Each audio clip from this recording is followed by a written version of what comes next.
What's going on, YouTube? R to the double E dash to the Z-O-N coming at you once again. I'm making a video that was requested by one of my subscribers, the Big Rot. You asked me if I could possibly make a video kind of detailing a backlog, if you will, of games on Wii or Wii U that I have yet to complete, but that I want to get around to beating, and talk about some of the great memories I had with those games. I got a little stack here of Wii games. I didn't do it on the Wii U yet because since the console's still relatively new, a year and a half out, I'm still got plenty of time to get through those games. But there are some on the Wii U.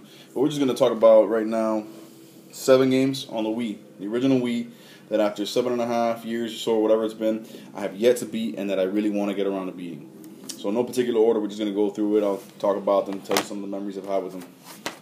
The game in the white case, as I said in my Wii collection video, is actually SSX Blur on the Wii. It's a snowboarding game in the SSX line of games, from EA Sports Big.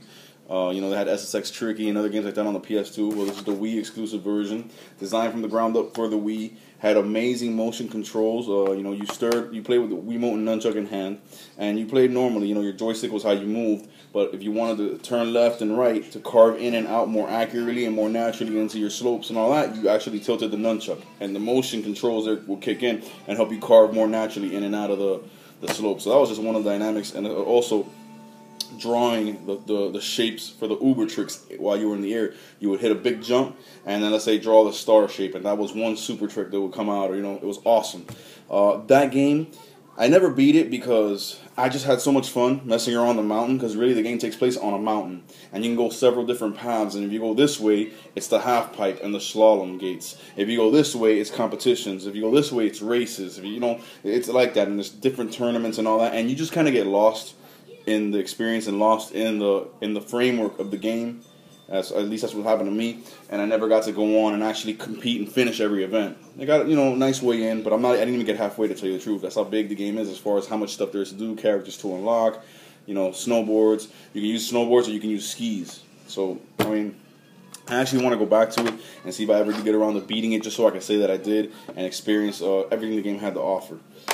Next, I actually started playing this again recently. Haven't played it in about a week, but I started playing, about 2 weeks ago, and got into it again. The Sims 2 Castaway.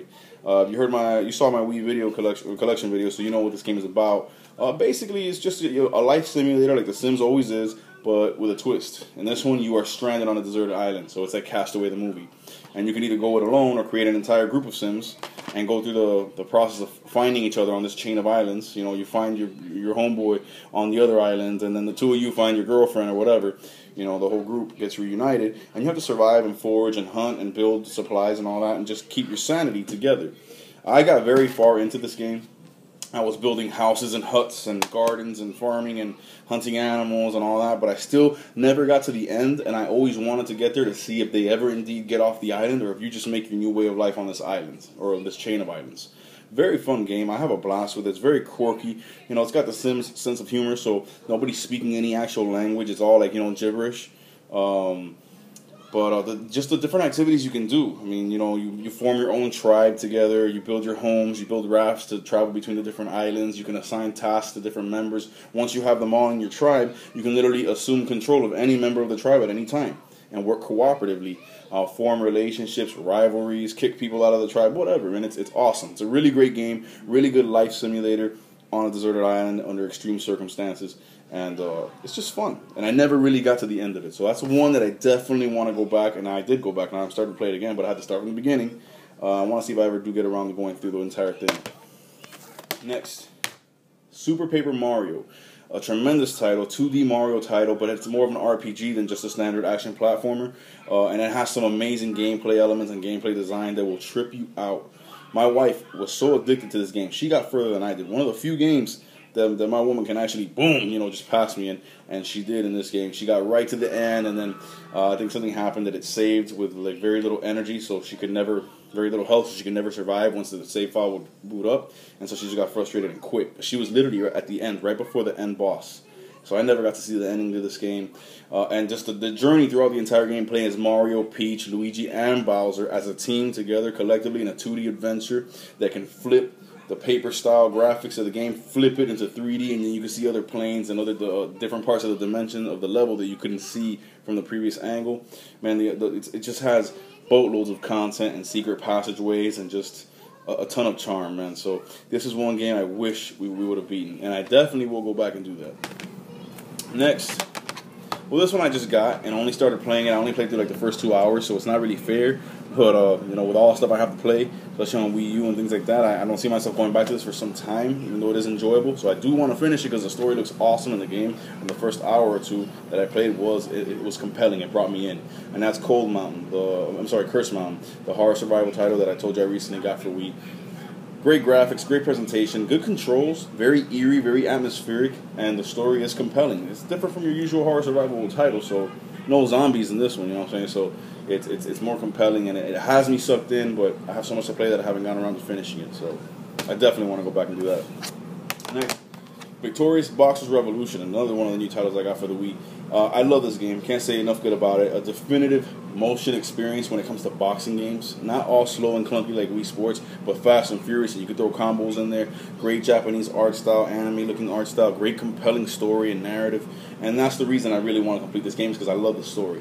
I got very far in it when I first rented it, and I'm getting far again now that I purchased it, but never did get all the way through it. So I'm dying to see what other fighters come through the grapevine. I'm dying to see what happens with the friendships and rivalries that he forms and the love interest that the main character has. Very compelling stuff. I really want to see what happens, so I'm definitely going to go back and finish this. This is one that really tugs at my heartstrings as far as the fact that I haven't beat it yet. And if you think that's crazy, the one I'm about to bring up now is going to shock you. So just prepare yourself for the fact that I have not officially ever beaten this game. Metroid Prime 3 Corruption. I know. It's like, you know, what the hell are you doing? Let me explain to you right quick. Understand that when I got this, I got it when it launched. And that was around the same time that there was Mario Strikers Charged, Madden 08, what else was there? A couple of other great games on the original Wii when it launched. So I was playing a bunch of stuff, kind of like I'm doing now with the Wii U. So I never got around to finishing it. I really didn't even get that far. I got maybe to like the second or third planet, because I knew you can go in a certain order. But I got to like the second or third world. I played enough because each world, if you play Metroid Prime, is deep, immersive, and there's a lot of stuff to do. And by the time you played a planet or two, you played a lot of the game as far as the mechanics and the controls and the storytelling and all that. So yeah, you got the gist of the game, but I never did get through this entire game, which is one of the most shameful things I will ever admit to anybody. I definitely have to go. This is priority number one. I have to go back and finish this one because I didn't even get far enough for me to feel satisfied with how much I played the game. But I did play it a lot, and what I did play, I loved. So that's my dark secret. Anyways, the last one, Epic Mickey. Now this one kind of hurts because it's a great action platformer, 3D action platformer, kind of like a Mario 64 or Mario Galaxy, starring everybody's favorite mouse in an amazing imaginative location and a world, in a wasteland and the Disney theme parks and all that. All the characters are there, very well done, very well animated, great look and soundtrack, awesome controls and gameplay mechanics with the paint and thinner, and I love the way this game flowed. It went through all the memorable places in Disney and some places that we never even knew about. And then I got all the way to the last final boss battle. The final boss, I'm fighting him. I played him a few times. He whooped my butt a couple times. I turned it off that day and said, oh, I'll just beat it tomorrow. Because I've been playing for a long time when I finally got to the boss. And I never went back and finished it, man. I don't believe it, but that's how it is, man. So I got to start this over and actually go through the whole thing and get there and get it done. You know what I'm saying? So that's basically it. That's all that I have for this particular video. Those are the 7 games on the original Wii. There's a couple other games that I didn't beat, but don't really have the desire to go back and play. These I do have the desire to go back and beat, and it really bugs me when I look at them. But damn, I never went through that entire experience. You know what I'm saying? So those are the games on the original Wii that are my backlog, so to speak. Maybe I will, change my mind and do a video on what games on the Wii U out of the 20-something games that I have now I have yet to beat that I would want to get more involved in and do and get that done. Maybe not. Maybe I'll do one for GameCube. We'll see. I like this topic that you brought up, the Big Rod. I really like it, so I might hit up games on Dreamcast and whatnot, and talk about games that I never got around to completing. So yeah, man. I hope you enjoyed the video, man. God bless you. Stay gaming.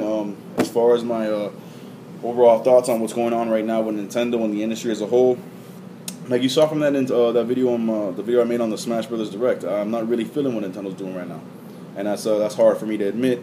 and hard for me to say because I love Nintendo. Nintendo is my brand. Nintendo is my thing. You know what I'm saying? That is my number one always. So to be in a place where I see them with an amazing console that they themselves are not fully utilizing, or it doesn't feel like they're fully behind it, supporting it, it's a tough one to swallow, man. So I'm not really feeling what's going on with Nintendo right now. I'm kind of stuck playing. Old games that I've had for months now, and going back and playing them again because they are great games, and I have no problem doing that. But I'm doing that not just because I want to, but because I have to, because there's nothing going on right now. You know what I'm saying? Last great game was Donkey Kong Country Tropical Freeze, February 21st. We won't get another big game for Wii U until May 30th in Mario Kart. That's over 3 months. You know what I'm saying? That's unacceptable. So anyways, man, that's my whole thing right now. As far as Sony and Microsoft, I still think they're both underachieving as far as games and content on the system. That's why I haven't gone on my way and got my PS4 yet. I will get a PS4. I've said this time and time again, but I do not have a reason to do that right now. But I will eventually. So anyways, man, God bless y'all. Stay gaming. Peace.